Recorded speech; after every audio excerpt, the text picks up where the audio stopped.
I'm excited to have a chance to share some ideas with you today about the approach and contact, which most people would tell you inside the business format system may be the most important component inside our system, is the ability to make approaches and contact people successfully in our business. One of the great opportunities inside the system is to know that it's not necessarily talents that make the key people in our business successful. You know, talents are typically gifts. But skills are learned, and the business format system is a system full of skill sets. And today we're going to be breaking down for you what some of those skills are. These are things that I think you're capable of learning, and if you do learn them, I believe your likelihood of success increases dramatically. And so we're going to start today with a little bit of review. You know, we've talked briefly today about the prospect portion of our system, the top 25 system, and I think it's important to review that. You know, in our business, one of the things you need to know is there's an exchange principle that's in play, and that is that when you enter our system and you begin to run the business format system, you're going to be going out and getting trained in your market and having a great opportunity to learn about our concepts and products, our system, our strategies, etc.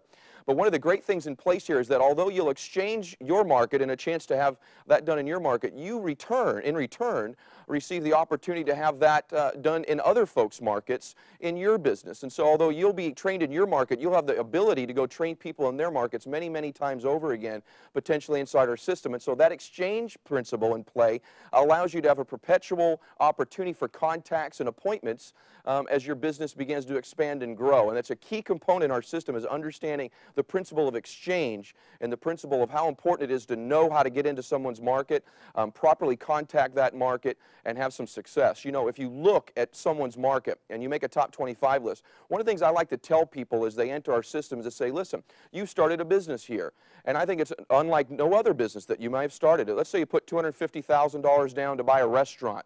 You're opening an Italian restaurant, and you've invested the money and the capital and your heart and soul in starting this business, and you're excited about it, and you know the grand opening of that restaurant is, let's say, 3 weeks away. Well, prior to that grand opening, you're going to have a pre-grand opening. You're going to have potential contacts and friends and associates, centers of influence, people that you respect, come down prior to you opening to the general public and come in and taste the food and look at the menu and have a sense of the ambiance and the service that you're going to provide there. And the reason you're doing that is, you know, there are multiple reasons. One is you really want their opinion. You want to know how they feel about it. Number two, you're going to want any suggestions they may have on how to improve things. Third, it's an opportunity for you to bounce ideas off of them and to discover whether there are any things inside that restaurant that need changing or excite them. You're also looking for potential customers down the road. Maybe they're going to leave there that night and say, hey, boy, I had dinner tonight at such a great restaurant. You ought to go check that out. And potentially they become a referral source for you. Well, in our business, it's no different. You know, you're in training as you're getting your licenses and putting other things in play. And I think you ought to approach our business much like you would any business you started had you invested that sort of money. And obviously in our system, you don't need to do that. But you ought to have your pre-grand opening. And I think the same principles are in play. You're going to want potential contacts, centers of influence, friends to take a look at your business and give you feedback and suggestions and opinions, and maybe leave someday as customers down the road for you, or potential people that refer folks into your business. And so the same principles that it would be in any other business, I think, apply to your World Financial Group business as you begin your training program and exchanging that concept with people. And I think an important thing you need to know is our responsibility in training you and your responsibility in training somebody else inside the approach and contact system, in my opinion, is very simple. And that is, our job is to impress the potential prospect with our company, our credibility, what we stand for, and where we're going as an organization, and nothing else, simply to impress them. We're looking for people that are looking for us. I don't think this is a business where you talk somebody into it or you twist their arm. You know, there are enough people out there in my mind that are looking for opportunity, that are looking to make a difference in their lives, that are looking to get their financial household in order, that you just need to realize you're looking for people looking for us. And so there's no need for over-exaggeration or pressure tactics or any of those sorts of things. And I think you just need to know your job is to impress someone's market with their association with you and our firm. And when you're running your business based on that principle, good things happen. As a new prospect into the World Financial Group system, one of my insecurities potentially could be damaging my own reputation in my market. Are they going to put too much pressure on the people I see? Are they going to be exaggerative? Is it going to be pushy? And I think you need to know that that's not our outcome. That's not our goal. And it can't be yours as a trainer. And as a new person joining our system, I think it's important that you realize, listen, our job is to impress them your market, the potential contact you've put in front of us or we've visited with, just impress them. And I think from there, it's almost like a baseball game. Most of the time, to win a baseball game, you don't need to hit a home run every time you're up. And we're not going to do that when we're in the field. We're not going to do that when we get a guest to a BPM. We're not going to hit a home run every time. But that's not the requirement to win in business. You know, in business, one of the things that I think most people need to know is you just got to get on base. And getting on base in our business is we go do an appointment or someone joins our BPM and comes down and takes a look at our opportunity, is that they just leave impressed. And they leave and go out into the community and say, hey, I saw a great company the other evening. It wasn't for me. But boy, what a great company. These are good people doing good things. And that's really the barometer of whether we've been successful. Was the person impressed? You know, a double is probably, hey, they come down, they take a look, they say, boy, I was impressed. And, you know, I know 2 or 3 people that are trying to get out of debt or like to get a financial strategy done or potentially would like to start earning a second income or go into business for themselves, something like that. And so they refer you people. That's a double, and that's going to happen oftentimes. A triple is unbelievable. A triple is they say, boy, I'm very impressed. I know a few folks that may be interested in what you're doing, and I'd like to get a financial strategy or financial advice done myself. And so we have a potential to do that for them. And a grand slam out of the park is they decide, hey, maybe this is something I want to become a part of. This is a business I'd like to join. And I'd like to participate in maybe building my own WFG business. And that's a home run. That's a grand slam. Well, we're not going to do that every time. But I think if we can get on base every time, and that's got to be your focus, which is simply to impress them. And if they're the right person, they're going to refer us people. If they're the right person, they may become a client. If they're the right person, they may get on board.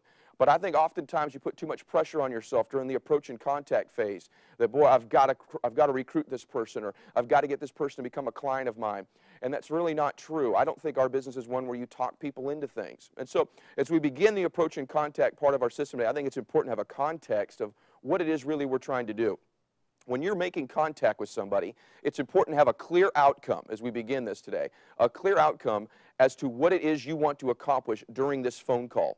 Most people, I think, sometimes are just sort of making the call. They're not exactly clear on why they're making that call or exactly what their outcome is. The outcome is very simple. The outcome is to get an appointment, either to get that person to schedule an appointment to come down and take a look at our BPM or to go see them. It's to get an appointment. It's not to recruit them. It's not to sell them. It's really not even to interest them all that much. It's simply to get an appointment. And when you go into a phone call, if you'll put yourself in a state of gratitude, a state of servitude, that you're there to serve that person. Oftentimes we get a little bit apprehensive when we make phone calls of, well, what are they going to think of me? Or are they going to feel that I'm pressuring them? Or am I bothering this person? And I think that's because oftentimes our focus, our state, if you will, when we make that contact is what we can get from it. And I've always found the people that are strong at approach and contact are those that put themselves in a state of gratitude for being in our business, a state of servitude where they want to serve this family. They want to make a difference for them. And if you can put in your own mind the state you're making when you make that phone call in your own mind and your own being that I'm here to serve this family, I'm here to offer them an opportunity, I'm here to give them help. I think if you'll do that, you'll feel so much more confident, come from a place of strength when you make that contact, as opposed to one of being fearful of what they think or insecure or anything of that sort. That may be the #1 thing that hurts people in their World Financial Group careers. They are so concerned with what other people think about them that they never get around to really taking massive action. And one of the things I found with successful people in my life in any endeavor, whether it be business, sports, in family life, they're not all, you know, successful business people aren't all smart people. I know smart people that have won in business, and I know dumb people that have won in business. I know people that have college degrees that have won in business, and I know people that didn't finish high school that have won in business. I know all different sorts of people that have won. So if brains or talent were the requisite of success, there'd be a lot of people in this world that have won that wouldn't have. What is a requisite of success is typically successful people have the ability to take immediate, massive action. They just simply get after it. Fear paralyzes. And typically fear of what someone's thinking of you will hold you back from getting big here. I think it holds us back in relationships, in business, in church, in family, you name it. But in business, it really holds us back, especially in approach and contact phase, where we're so concerned with what they think about us. So if you put yourself in a state of, I'm here to serve this family, I'm here to offer them an opportunity, and I'm looking for people looking for us. I'm looking for people looking for me. I can't talk them into this. There's no magic words. If they're the right person, they're going to recognize this is somewhere they ought to be, and if they're not, that's okay. There are many people who probably will be interested. And so put yourself in that state of certainty. I also want to tell you to have a clear outcome, as I've said. Make sure your outcome is to simply get an appointment. That is why you're there, is to get an appointment, not to recruit them. I think sometimes, you know, this contact is an invitation. It is simply an invitation. If you want to look at it like a movie, when you go to the movies, it's like the trailer. When you go to see the movie you want to see, you're going to sit through 3 or 4 trailers, which are 30, 90 seconds in length, which are just to entice you enough to give you an interest to go see the movie. Well, make sure when you're making approaching contact, you don't try to give them the whole movie.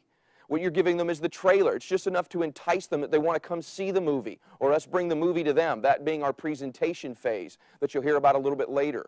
So be clear about that. Your focus is simply to get an appointment, and if you're clear about your outcome, you're clear about your state, you've got a very high likelihood of getting the result that you could get otherwise. I also want to say this to you. I want you to realize that in any conversation, as we go into the approaching contact now, in any conversation, the more certain person wins. I want to say that to you again.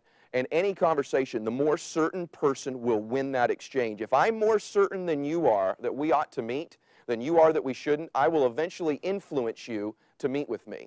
And so I want you to be in a state of certainty, of confidence, of conviction when you make that approach in contact, because the more certain person will win that exchange. If the person you're contacting is more certain they're not interested, or this isn't for them, or they're too busy than you are that they ought to meet with you, they will win the exchange. But if you're more certain, I think you're likely to win that exchange. Next thing you need to know is this, is that the person who asks questions wins. The person who answers questions loses. And so you control the conversation by asking questions. That's how you control the conversation. You will lose the conversation by answering them. And so I want you to be very cognizant of asking questions. Most people in our business get too aggressive with telling people things. They get nervous, or worse yet, they learn a lot and want to tell them everything they know. They want to give them the whole movie. And when you tell me things, that makes me want to ask you questions. And that puts you in the losing position, because the questions are never ending. But if you're in the position of asking me things, and I'm in the position of telling you the answers, you're going to win the conversation and take me in that conversation where you want to go. So be clear about that. That leads me to our scenario of disaster. You know, in our business, inside the business format system, you'll see where we discuss the scenario of disaster. Scenario of disaster is very simple. It's that your enthusiasm, when you're making the contact, creates curiosity in me. I ask you questions, you attempt to answer those questions, you answer them wrong, and the result is failure. And the key component there is I'm asking you questions and you attempt to answer them wrong. Most folks are too new to be answering all of those questions. That's for the person who presents the movie at the BPM, or that's the person who brings the movie to the person in the field. So be very careful of controlling that point of contact. You know, there's 2 ways to control the point of contact as we move into that. The first way is that I physically make the calls. If you've come into my business and I'm the trainer and I'm training you, that I make contacts for you. We build your top 25 list. The key things in building that list, as you've heard, are very simple. You know, I want to know the sorts of people that if your car broke down in the middle of the night and it's 2 o'clock in the morning and you're on the side of the road, who's the guy that would come pick you up? Who's the lady that would come pick you up? To me, that's the first person we're going to contact. I want to contact the people who trust and love and respect you the most, who will give you the best feedback, who we have a chance of getting great results with. You know, if I was to ask you if you're going to get married again today, or you were to get married, who would be the men that would stand up for you if you were a male, or who would be the ladies that would stand up on your side and be in your wedding party? That's a great indication of the first people we ought to be contacting, the people that love you the most and that you care about the most, and the people that we would want to help the most if we could. And so I want to make sure I'm contacting the right people. I want to make sure they're in the right market, as you'll hear about later in our tape. I want to talk to the people that are likely to say yes, the people we're looking for, people that are married with children, own a home, those sorts of criteria. And I want to make sure that I get that list from you properly. Now, in contacting that list, there's 2 ways to control the point of contact. Number 1, I make the calls on your behalf, and we sit there and make the calls together. If you're going to do that, if you're going to run your system that way, I think that's the cleanest, purest way to physically control the point of contact. There's a story I was once told when I got into our business of, let's assume that we were on a submarine, and we had 200 men on this submarine. And we looked off into the distance and we saw a destroyer. And we know that now that they've come up on our radar, we've got 1 shot to fire a missile at that destroyer to sink that boat. And if we miss or don't hit them properly, they're going to fire one back and our boat's going to go down and we're going to lose 200 men. So it's a critical shot you're going to fire there. And you look around your submarine and there's 200 men. Many have been there for 15, 20 years, sharpshooters. But there's an 18-year-old boy who's been on the boat now, been on the submarine for 2 weeks. And he's freckly-faced, and he's brand new, and he's an assistant to the cook. He's a brand new recruit onto the boat. Would you want that to be the guy firing that 1 shot, that 1 missile you've got to sink that destroyer, or would you prefer it to be a more experienced sharpshooter? I think we all know we prefer it to be a more experienced sharpshooter. But oftentimes in our business, we turn over the firing of the missiles, if you will, the contacts, to the brand new 18-year-old freckle-faced recruit who just got on the boat, who's not equipped to make the call, who's not certain, who doesn't know how to ask the questions. The more certain person's the trainer, not the trainee. And so I think the purest way to make approach and contact, if you're going to build a big system here, I think has to be that you and your leaders control the point of contact, and the best people at firing the missiles are firing the missiles. Because in that new recruit's business career, one of the most precious things to them are those first few contacts that are made, that they're handled properly, that success happens for them.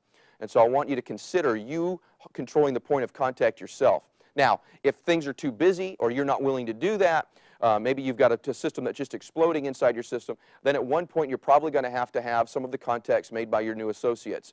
And in that regard, it's important to practice it before they fire the first real weapon. You've got to make sure you're role-playing with them and going back and forth. And I use the system of I say it, you say it. So I do it once as we're practicing, then you say it. I say it, you say it. I say it, you say it. And I critique you and compliment you and get it to where you're at least as somewhere near as competent as I would be if the contact were being made by me. And so make sure that you're role-playing contacts like this prior to just sending someone out into the world to fire these missiles aimlessly. The number one reason I think we probably lose people is that they're going out and making the approach and contact without being prepared, without being certain, without knowing the script, without knowing how to ask the questions. And then what takes place is the scenario of disaster happens, and they get rejected. Well, hey, if you're new to something and you get rejected 2, 3 times, I think immediately you're going to say, hey, maybe this isn't for me, and you begin to question the decision. But if on those first 2 or 3 missiles that are fired, you get success and people say yes and they meet with you and things go well, now you're thinking this is for me. And you're willing to go out and even do more. So these first 2 or 3 contacts, just the 2 or 3 contacts, are so critical in taking the direction of someone's career, either positive or negative. And so the best way to do it is that you control it. But if you can't do that, you need to control it through role play and through preparation. You know, the other thing is you want to make sure contacts are being made. And I believe there's a direct correlation between someone's belief they can get a result and their willingness to take action. In the military, it's been proven that a soldier's willingness to fire their weapon is directly related to their belief that they're competent at doing so, that they've been trained well. That's why the military spends so much time in training now on how to fire the weapon. Well, in our business, the weapon is the phone call. It's the missile that's being fired. And so you've got to be great at training that person so they get to the point of believing that they can get a result. Because if they believe they can get a result, they're more likely to make the contact. But if they don't believe they can get a result, then you're trying to motivate or inspire or browbeat them into making contacts. Whereas if you could just get me to believe I can get a yes or I can get a competent result, I'm probably going to make the contact. If I believe what I'm doing is right, if I'm in a state of certainty, of serving people, of gratitude, and if I believe I know how to get a result, I'm willing to take action. I'm willing to fire my weapon.